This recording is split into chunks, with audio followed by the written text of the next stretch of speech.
I just want to start with a question for all of you guys. What is one thing that everyone has in common that they all want in life? Success. Success, exactly. And that's actually the next point. I was expecting you guys to give me all these different answers of what you guys wanted in life. That's exactly right. One thing that everyone has in common that we all want in life is success. Because no matter what we're working towards, we want to be successful in that one thing. Me personally, I want to be a successful father. I want to be able to provide for my family. I want to be a good husband. I want to be successful in that. If, say someone wants to go to med school, they want to be a successful doctor. No matter what our goals are in life, the key is that we want to be successful in it. That's something we all share. But the big question that a lot of times that is asked about success in all those self-help books is, how do we get it? What do we have to do to get it? And where does it really come from? And thinking about those three questions, I came up with one solid answer that can answer all three of those questions of kind of where it all starts. And it starts with us. It starts with you. Success can't be given. It can't be inherited. We can't, our parents can't just give us success in life. We have to gain it ourselves. And so it comes down to, we need to be accountable for our own actions. And so I feel like there's a lot of stuff on being successful in life and really, reach your goals and do all that kind of stuff. And they give you these steps of what you need to do. And I'm kind of a different thinker, and so I always think a lot of times of what I need to avoid to be successful. And so what's the opposite of success? Failure, exactly. And so I kind of think of success and failure as kind of in the gospel, how we talk a lot about, how light and darkness can't exist at the same time. We can't be successful. We can't be a successful failure. We can be successful at failing, or we can be, failing at success. But we can't, we can't be both at the same time. And so in essence, success is the absence of failure. And so there's a quote from Gandhi that I really liked when I was putting together my presentation.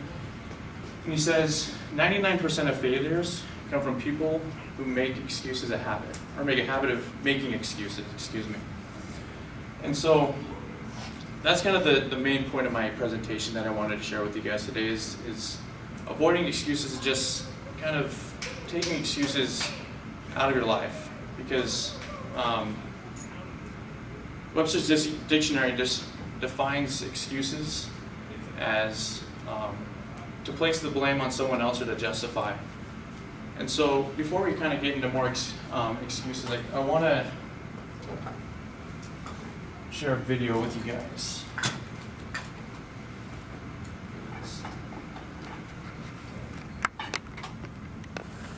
Just to kind of lighten the mood a little bit and kind of make us think about excuses more that we make in our own lives.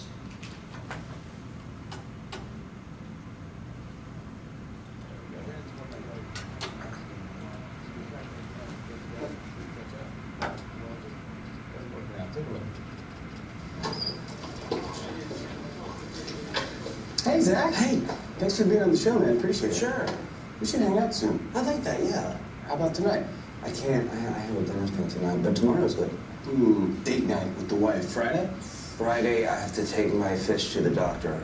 Oh, no, the vet? It's a shrink. How about Saturday? Saturday, no can do. I'm getting a haircut, then growing it back out again. Sunday? Sunday, I can't because I'm alphabetizing my testicles. But how's Monday? I'd love to, but I'm starting a vlog on hummus. Oh, that's cool. How's Tuesday then? Catching up on Law and Order. Which season? All of them. Never seen the show. Oh, you're gonna have a blast. How about Wednesday, 4 a.m.? I can't on Wednesday. I'm braiding my landlord's hair. How about Thursday? I have to ride an elephant Thursday. You have to? Don't ask. Friday? Friday, I'm sitting in an empty room staring at a wall in the dark. One it. My dad's gonna be there. Never mind. This isn't a good month. How's your Movember?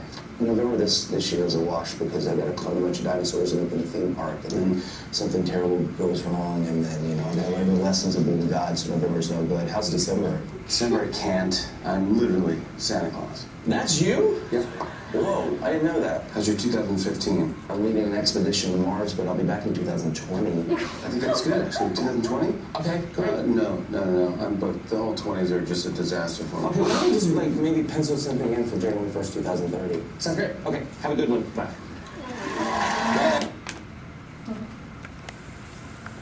All right. So what were some of your guys' what did you guys think about while watching that of excuses that you guys make in your own lives? Well, I've never had to ride a elephant before. It'd be kind of fun though. Excuses are full of excuses. That's what I notice. There's no real reason, yeah. They're easy. We make them every day. I think that's the thing. I think we don't realize how often we really make excuses. And so I came with 3 reasons why excuses are bad. The first one is there's no responsibility. Like I talked about before, success starts with us. It's about taking that personal responsibility from ourselves. And when we make excuses, we place that blame, we place that responsibility on something or someone else, whether or not it's, we didn't turn our homework in on time. Well, Sister Kunda, if my internet wasn't working well, or, we blame something or someone else, and it takes away that responsibility. And then when we do that, there's no growth. Because if we don't take responsibility, we don't learn anything from that, because we don't, we feel like we did everything we could have done, and so we didn't need to learn anything, and there's no growth. And growth is an important aspect of success in life. And then there's no remorse. And that kind of goes along with there's no growth. If we're not sorry, we're not, we don't kind of have to sit down and reflect on what we've done incorrectly or what we could have changed, then there's no growth and there's no responsibility. And so how do we stop making excuses? What are some ideas you guys have about how we should stop making excuses, or how we go about doing that? Being willing to not, I don't know, maybe just know beforehand what your week has, so that you're not oh, I've actually got this, but you really don't. So you can be more legit about saying, yeah, I'm going to the grocery store at this time, but I'll be free around this time prior, or after, because you actually know ahead of time as to what schedules you have that week. Yeah, and I think it's kind of what you're saying. You come recognize what excuses you really make. I think we all make. Oh yeah, you have some? Just be honest. If you don't want to do something, tell them you don't want to do it. Yeah, And exactly. Be honest with what you have going on at that time. Don't make something up, because if you don't want to spend your time doing what they want to do, you have to tell them that, because then they keep thinking that it will happen. They keep coming up with more excuses. Then you become a less reliable person in general. Yeah. That applies to yourself as well. Just be honest with yourself. Just say, why was I late for this appointment? Well, because I left, I wanted to sleep in 5 more minutes than I should have. It comes down to personal responsibility and that kind of stuff, and we're talking about it. But the first thing, we need to recognize the excuses that we make. I think making excuses, in that video, it just seems so natural a lot of the times when we're I can't because I got homework, or, I got to do this. I know I make excuses all the time to do stuff I don't want to do, or make excuses for when, something doesn't go the way I expected it to. The second point is we just need to get rid of that word from our minds, from our vocabulary. I think when we just remove that way of thinking, there's, when we think of making an excuse, we just there's no excuses. There's, I don't use that word, and so you don't make it. If you can't, if you don't know what the word is, you can't make an excuse. And then I think the last thing we need to do is help each other. I know being married, my wife calls me out a lot on when I make excuses for when, I do something wrong. If I apologize to her because I did something wrong, but then I go, but, it's because I did this, she's like, stop making excuses. That's not an apology if you make an excuse. And so I think, I know it sounds rude, but we just got to call each other out a lot of times. Because I think we do it so naturally, we don't realize it sometimes when we do make excuses, because we feel like, it wasn't totally my fault.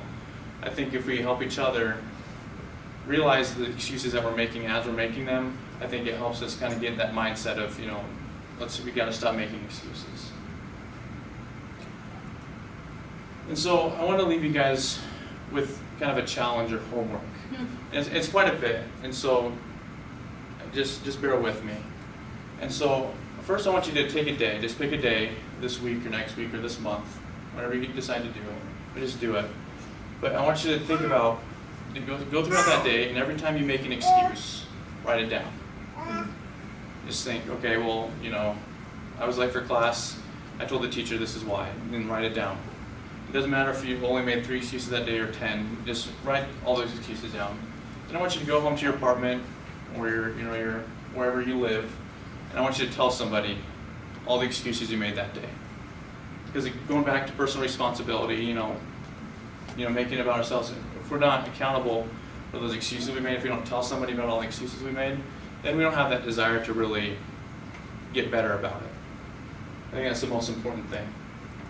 And then I want you to find 3 things. For each of those events that you made an excuse for each of those, things that didn't go your way that day, I want you to find 3 things you could have done differently to change the outcome. Whether it's, if you, turned in your homework late, well, the internet wasn't working, but could you have, come to campus? Could you come to the library? Could you have gone to McDonald's? Could you use the internet there if you had time? I think, there's always something that we could have done differently to make the excuses. It may not be comfortable, it may not be easy, but being successful isn't easy. So that's the most important thing. And finally, I just want you to write those things down. So I think that just comes with the memory. When we write things down, we remember them better. It helps us recall them when, if we're about to make the same excuse, we remember, okay, well, I write this down, I could have done this differently. Maybe I'll go do those things. And so I truly believe that as we make an honest effort to remove excuses from our lives, as we try to focus more on what we can do, take personal responsibility for ourselves, we'll truly be successful. Thank you.